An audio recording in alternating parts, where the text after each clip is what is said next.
everyone, my name is Chrystal Rug Girl Christie, and today I'm going to tell you all the secrets when it comes to carving and shaving and finishing your rug to perfection.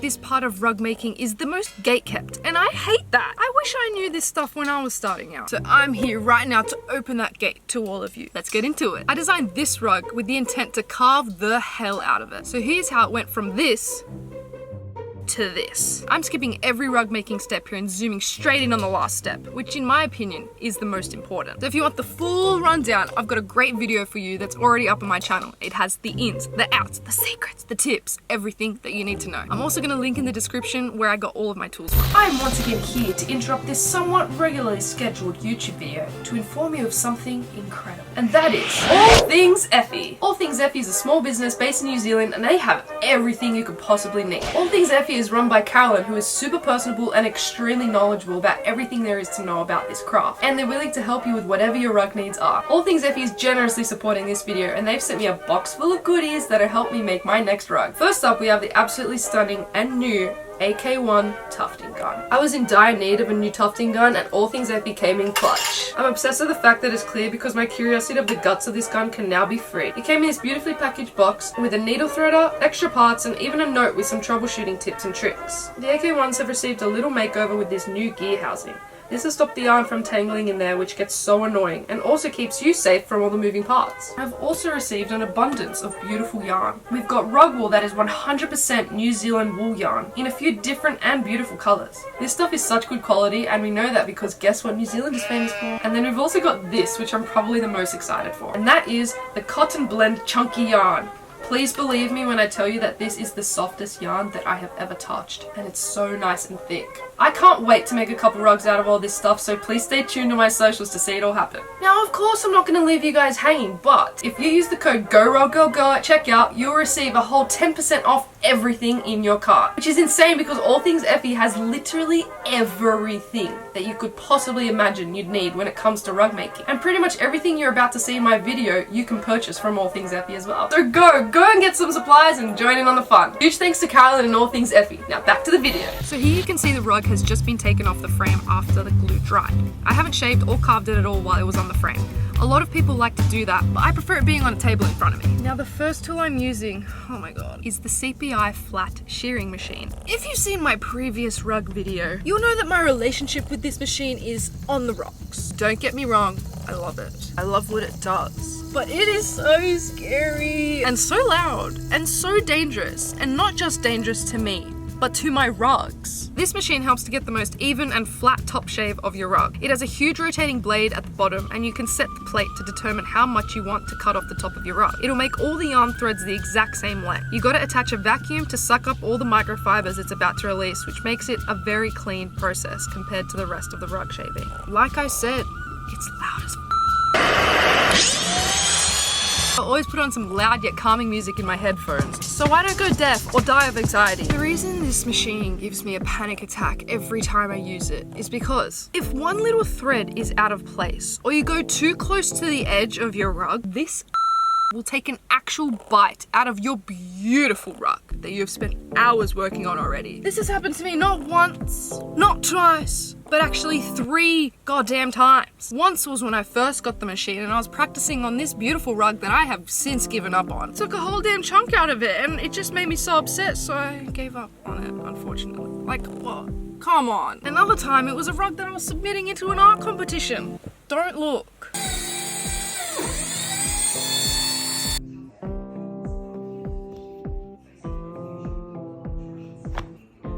And then the most recent time, which is probably the most unfortunate one, was live on TikTok, which I'm not gonna lie, was completely embarrassing, which was probably karma because I had just gone on a 5-minute rant about how much I hate this machine because of this exact reason, so.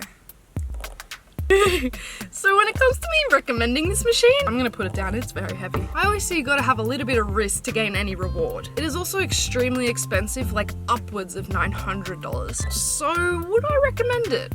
Yeah, I give it a 4.5 out of 5. You're leaving now. You can get the same thing done with your normal shaver or even a sheep shearer, but it is hard to get it all even and the same length, and especially trying not to dip into the rug too much and make indents. And it definitely takes a little longer than the CPI, but up to you. So now the rug is nice and flat, and I've stayed far away from all the edges, and thank God the CPI wasn't hungry. The rug is still in one piece. Hooray! Since I missed the edges out of caution, we now go on to the next step using the rug carving shaver. Now this thing is a staple. You need it. 5 out of 5 recommend. It's a necessity. It's got different speed settings, but I always opt for the max setting. To get the best shave out of this is to make sure that the shaver is flat and gliding along the rug. Don't tip down or else you get an uneven shave. So try to really concentrate during this process, because honestly, sometimes it's just a slip of your wrist and now there's a random indent in your rug.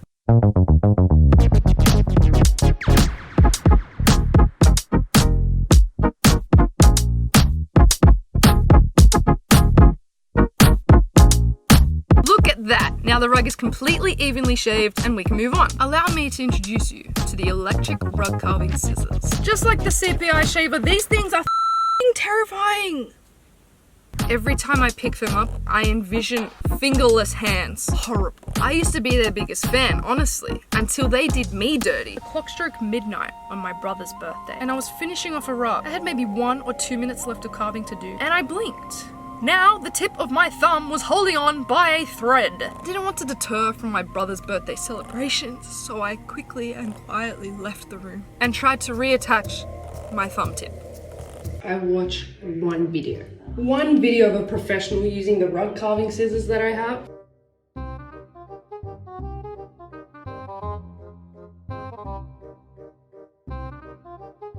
And I end up with no tip on my thumb. It just happened. There's still fluff all over me, wool, but I am gonna just have to put some Dettol on. And I know that's gonna hurt a lot. 1, 2, 3.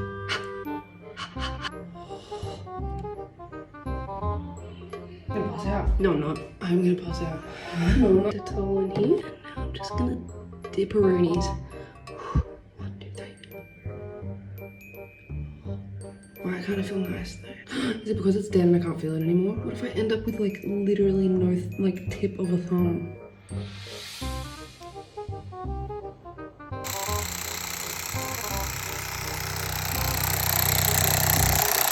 Nice. Lots of blood. But hey, it's been a year now and my thumb is okay looking. So trust lost with this thing. And now again, every time I touch it or pick it up, panic attack. Anxiety. But basically, this tool helps in the process of carving your lines in between the colors. It makes the process a lot faster. Now I'm going to show you the difference between using normal scissors and electric rug carving scissors. So you place it right between your 2 colors and follow the line up.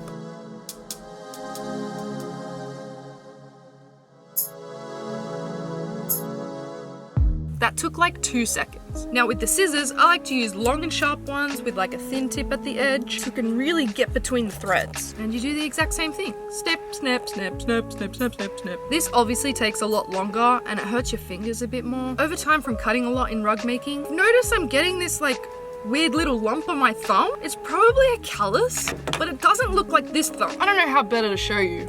Anyway, depending on if my hands are tired or not, I'll opt for either. I do feel like you get a lot more control with the scissors though. So out of 5, I guess I would give it a 2.5 out of 5 out of necessity recommendation. You don't really need it, but it does come in handy. It's honestly up to you on what look you're going with for your rug. Allow me to elaborate on that. Rugs can have different looks, feels, and textures, and it depends on your taste how much work you're willing to put into the rug. For example, some people like a shaggy rug, and after the tufting process is complete, they'll just clean it up a little bit and leave it as is. So that means the threads will be a little bit uneven, a little bit intertwined, and honestly, that can be a look. You can also take that one step further and just clean shave it all so that all the threads are the same length. That's also something people opt for. Then you can take it one step further than that and clean up the lines between the colors so that none are intertwined or overlapping into each other. I like to do this with the bottom of my scissor blade. I'll just glide between the colors and lifting up just so that all the threads can go on their designated side. And then one step further than that would be exactly what I'm doing here with the electric scissors. There's also one step after that, which is honestly my favorite and the most satisfying one. We'll get into that in a second. First, I need to introduce you to a staple that I wish I had earlier in my rug making career, and that is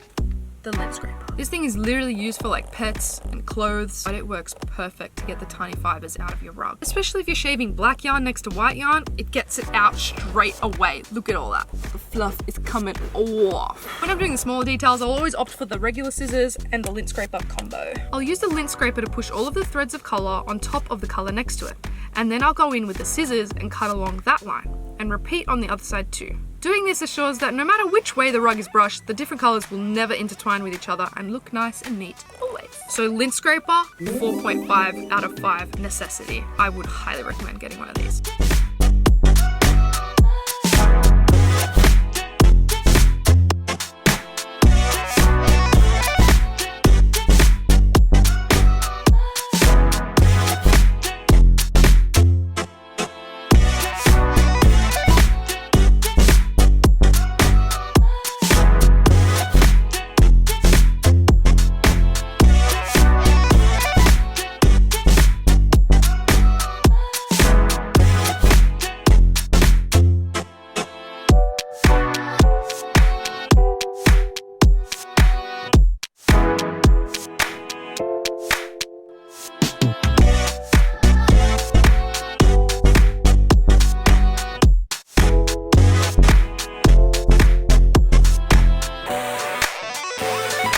Here, there are some stray black threads amongst the blue in this tiny little area.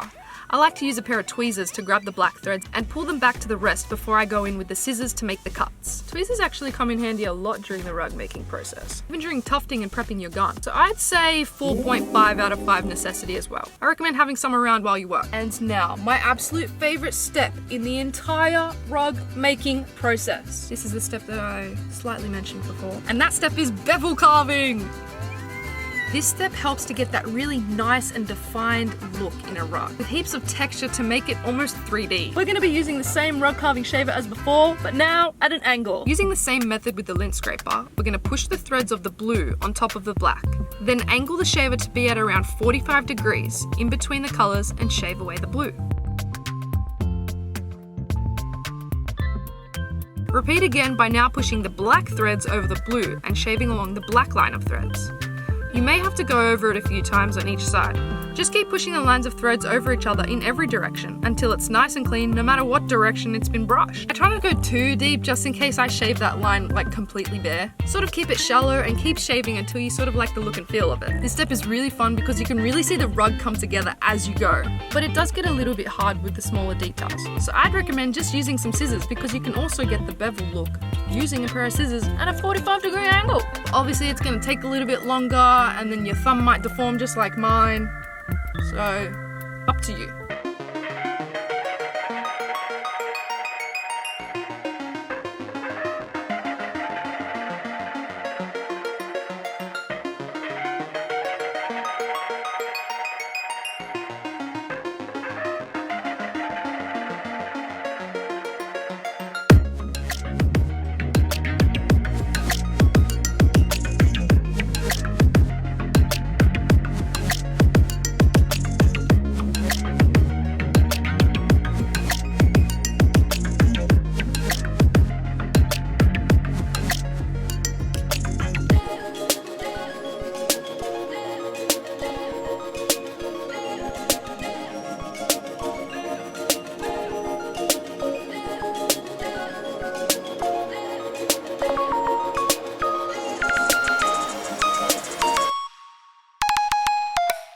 Gorgeous. I just love carving rugs. It really takes it to the next level.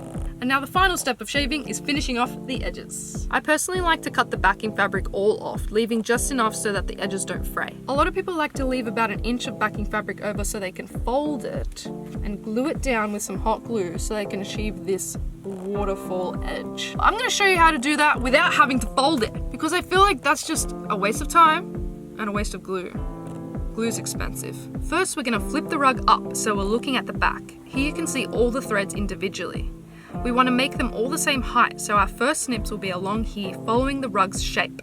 Now you can see when I flip it back, there's still some uneven parts. So we're going to get our shaver and very carefully carve along the edge at an angle to unify all the thread heights. Keep repeating this until it looks nice and even. Try not to cut too much straight away because you will keep going over it and soon enough there won't be anything left to cut. Sorry for the aggression.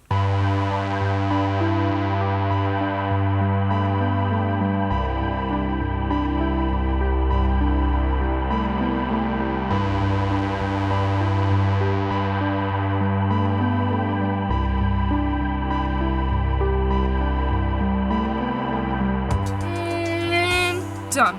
That's how I carve a rug.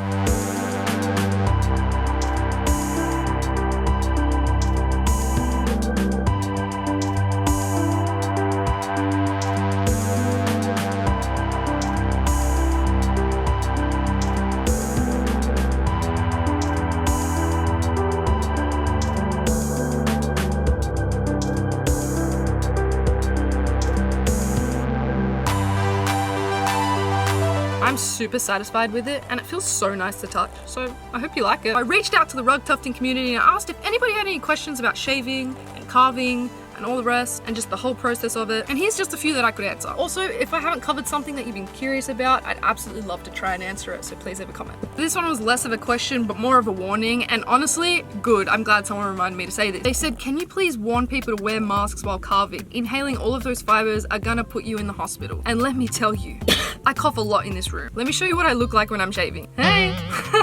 So I've got a mask on and I've got this visor thing that I randomly found one day. If you don't have a visor, wear some glasses because if it gets in your eye, oh, that shit hurts so bad. Get a mask that will stop the fibers from going in your lung. When I first started making rugs, I absolutely did not wear a mask. I didn't know I was supposed to. Who's gonna tell you that? I was sick a lot and I was like, why am I so sick? I've just got allergies. No, there was literal microfibers in my lungs. Thank you to the rug community for reminding me to say that. Can you carve too deeply? What is a good way to control how deep you carve? Both in overall leveling everything out, also to create detail. You can absolutely carve too deeply. This is what I was mentioning. If you keep carving over and over again, you're gonna have a bare ass rug. You're gonna go straight down and you're gonna see the backing fabric through it. So that's what I was saying before about just going over it very shallow and keep going until you sort of like the look. So that's with the carving. As for leveling it out, honestly, don't cut too much off. The thinner the pile height of each individual thread is, the less quality feeling your rug will be. The thicker it is and the more dense it is, your rug is gonna feel so high quality. Just cutting the slightest bit off the top. You're just evening out all the threads, that's it. Again, it's up to you. If you use the CPI, if you use just one of these, or even one of these, it's just up to preference. Every stroke, just keep it shallow and keep going over it and over it. This step of rug making is meant to take time because the more time you put in it, the better your rug's gonna look. This is what's gonna define your rugs and make them stand out from the rest. Do you carve on the frame at all in between colors? Do you space out colors a certain amount to avoid blending or keep all lines tight regardless of the color? Great question. So I sort of mentioned before that people are shaving and carving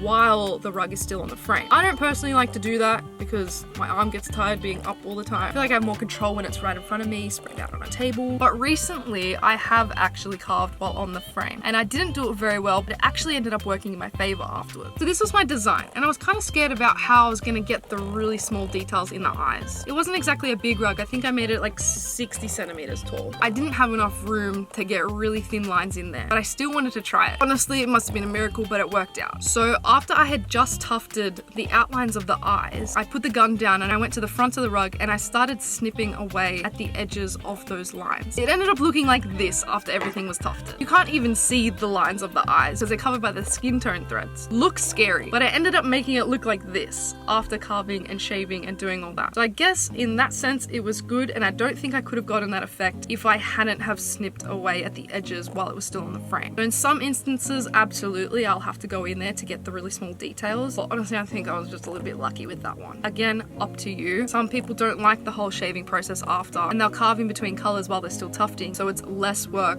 when they're just shaving afterwards, but then you put in more work while you're tufting. So again, it's literally up to you. There's no like right or wrong way to do it. I know a lot of people who shave on the frame and their rugs come out like. Second question to that was, do you space out colors a certain amount to avoid blending or keep all the lines tight regardless of color? I do like to keep quite a bit of a distance between each color if I can, if it allows me to, because I know no matter what, those colors are going to bounce on top of each other because of how dense the rug is. It's gonna want to fray everywhere. So any small space will be filled with yarn regardless. So here's an example of how sort of spaced out I do the colors between. You can see the blue and the brown. And I've got like, what is that? Let's say 2 millimeters between them. In between each color, I do like to give some room. Look, you can see so much there. But still on the other side, it's full. You can't see anything. And honestly, it makes it a lot easier when you're gonna go in with the scissors to separate those lines because that line is there for you. You can even fold it and really see that line. But yeah, I hope that made sense. Could you please cover how you find your lines and not totally screw them up? Every time I have detail work, I have completely ate up the contrast line. So again, what I was sort of just showing you there, if you really want to find your line, fold your rug. Fold it and you can see all the way to the backing fabric. There, now you can see the line. And then grab your scissors, put them there like that, flip it up, and you've got the perfect line. What I like to actually do when I'm not being a silly little goose is grab the bottom of the scissors. I sort of covered this. Let me show you in more detail. Grab the scissors, push them through and lift. Don't snip. You can sort of see they're intertwined. This will make them go back to the regular side.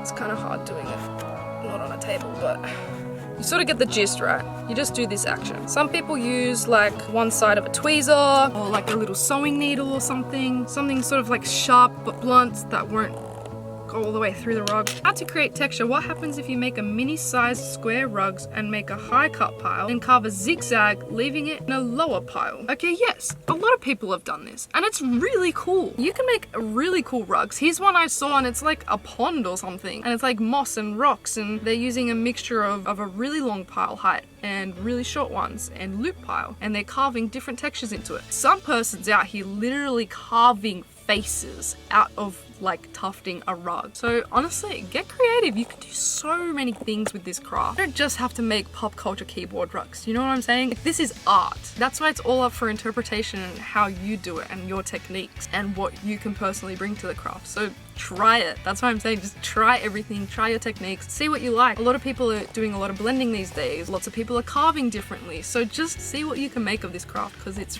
really fun and really cool and very versatile. Someone literally asked, can you overdo carving? Yes, don't overdo it. I've overdone it in my early days of carving with the electric scissors and oh, it looks like indents and you're kind of like, oh, and there's no going back from there. There's no going back. Once the rug is off the frame and you make like a too deep of a cut, that's goners. Unless you can try and fix it and make it look like it's not there and then you end up carving the entire thing too much. You just have to be careful. Take your time. I can't stress to you enough how much you should take your time during this process because it's fun. It's so much fun. So the more time and effort you put into this process, the more you're gonna get back from it. I promise you, I promise you, I promise you. Don't rush this step. And last question, I think, how do you adjust your carving technique between acrylic and 100% wool? Great question. Acrylic really holds together pretty well. Sometimes harder to carve and I don't know why. Sometimes I feel like my shaver gets caught when it's a very dense acrylic rug. So I feel like it's harder. Acrylic is harder. But wool on the other hand is so soft. So I honestly recommend taking it very slow when you're carving wool because you'll make one stroke and the whole thing is gone. So take it very slow.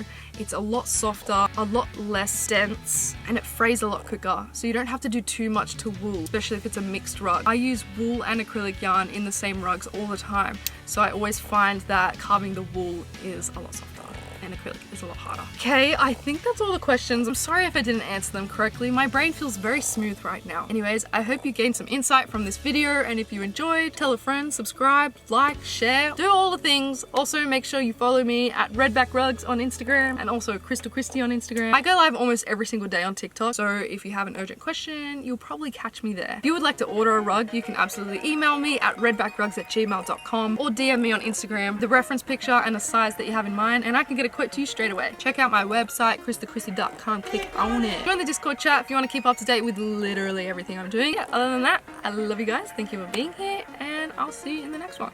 Bye!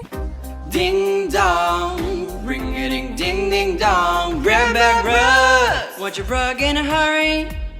Wanna put it on your floor?